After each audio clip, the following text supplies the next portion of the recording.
चलिए आज हम शेक्सपियर के सबसे मजेदार और उलझन भरे नाटकों में से एक द कॉमेडी ऑफ एरर्स की दुनिया में गोता लगाते हैं। जरा एक पल के लिए सोचिए, क्या हो अगर एक दिन अचानक आपके अपने ही लोग आपको पहचानने से इनकार कर दें और आपको कोई और ही समझने लगे। ये सिर्फ एक ख्याल नहीं है, एक परिवार के लिए यही छोटी सी गलतीफहमी असल में जिंदगी और मौत का सवाल बन जाती है। तो ये कहानी शुरू कहाँ से होती है? इसकी शुरुआत होती है एक परिवार से जो एक भयानक तूफान में बिछड़ गया था। हुआ यूं था कि कई साल पहले एक समुद्री तूफान ने एक हंसते खेलते परिवार को बिखेर दिया। एक व्यापारी, उसकी पत्नी, उनके 2 जुड़वां बेटे और उन बेटों के भी 2 जुड़वां नौकर, सब एक जहाज के हादसे में अलग हो गए। पिता के साथ एक बेटा और एक नौकर बचा, तो माँ के साथ दूसरा बेटा और दूसरा नौकर।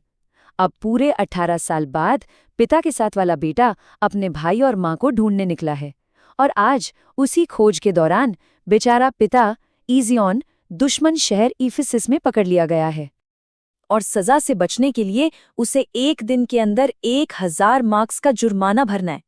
एक ऐसी रकम जो उसके पास है ही नहीं। अगर वो ये नहीं कर पाया तो उसे मौत मिलेगी। और बस यहीं से शुरू होता है गलतफहमियों का वो मजेदार और बेचैन कर देने वाला खेल, जब शहर में एक नहीं बल्कि 2 जोड़ी हमशक्ल पहुंच जाते हैं। अब ये जो स्क्रीन पर दिख रहा है ना, यही इस पूरी कहानी की जड़ है। एक है टीम सिरक्यूज, ये बाहर से आए मेहमान हैं। इसमें है एंटीफिलस जो अपने परिवार को खोज रहा है, और उसका नौकर ड्रोमियो। और दूसरी है टीम इफिसस, ये यहीं के रहने वाले हैं। मजे की बात यह है कि इसमें भी एक एंटीफिलस है जो एक बड़ा व्यापारी है, और उसका नौकर भी ड्रोमियो है। और हाँ, दोनों एंटीफिलस हूबहू एक जैसे दिखते हैं, और दोनों ड्रोमियो भी। और गड़बड़ होने में भाई जरा भी देर नहीं लगती। एफिसस का ड्रोमियो सिराक्यूज से आए एंटीफिलस को अपना मालिक समझ लेता है और उससे रात के खाने पर बुलाने आ जाता है। एक ऐसा डिनर जिसके बारे में बेचारे एंटीफिलस को कुछ भी नहीं पता। अब बेचारा बाहर से आया एंटीफिलस, उसे तो कुछ समझ ही नहीं आ रहा। वो सोचने लगता है कि ये शहर ही अजीब है, शायद जादू टोने वाला है। वो कहता भी है, मैंने सुना है कि इफिसस में जादूगर और डाइने रहती हैं। और उसके लिए हर अजीब बात का यही एक जवाब था। अब तक तो बस शुरुआत थी, अब तो शहर में हंगामा और भी ज्यादा बढ़ने वाला है। गलतियों का एक ऐसा चक्रव्यूह तैयार होता है जिसमें सब फंसते चले जाते हैं। अरे सुनिए तो सही कि होता क्या क्या है। इफिसस का एंटीफिलस अपने ही घर के बाहर खड़ा रह जाता है, क्योंकि अंदर उसका हमशक्ल भाई उसकी पत्नी के साथ खाना खा रहा होता है। बाहर से आया एंटीफिलस अपने ही भाई की साली लूसियाना के प्यार में पड़ जाता है।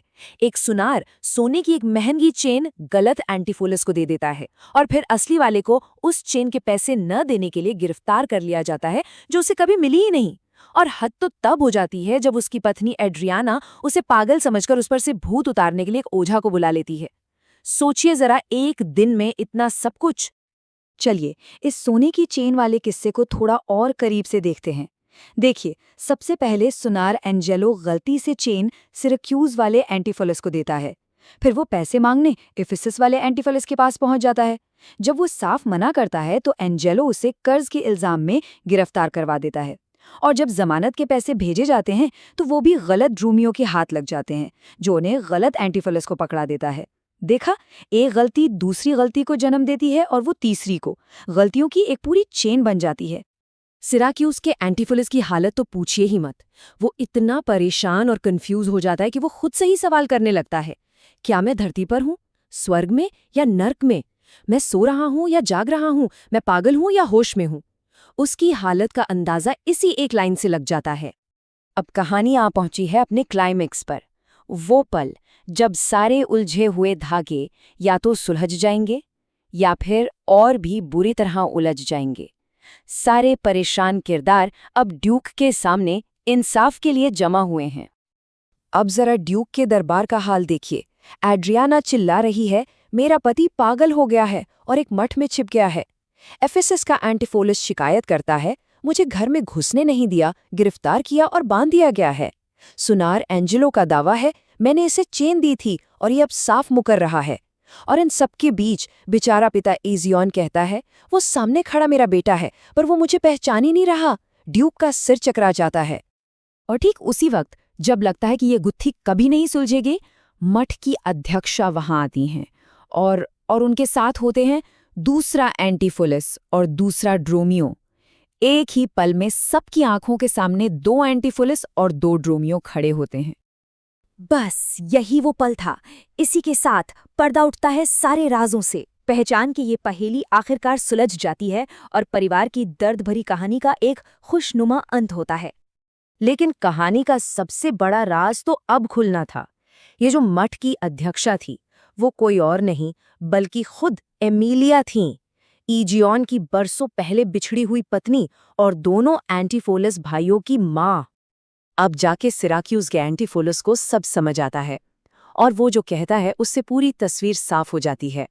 वो कहता है, अब मुझे समझ आया, हम असल में हमेशा एक दूसरे के नौकर से ही मिलते रहे और सारी गड़बड़ बस इसी वजह से हुई। और आखिर में सब कुछ अपनी सही जगह पर आ जाता है।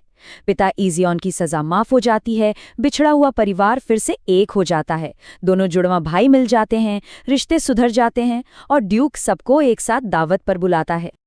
लेकिन सबसे खूबसूरत बात तो दोनों ड्रोमियो कहते हैं। वो एक दूसरे का हाथ पकड़कर कहते हैं, हम दुनिया में भाई भाई बनकर आए थे और अब चलो हाथ में हाथ डालकर चलते हैं, कोई किसी से आगे नहीं। तो क्या एक दिन की उलझन और गलतफहमियां बरसों से टूटे एक परिवार को दोबारा जोड़ सकती हैं? शेक्सपियर की ये कहानी बताती है, हाँ, बिल्कुल जोड़ सकती हैं।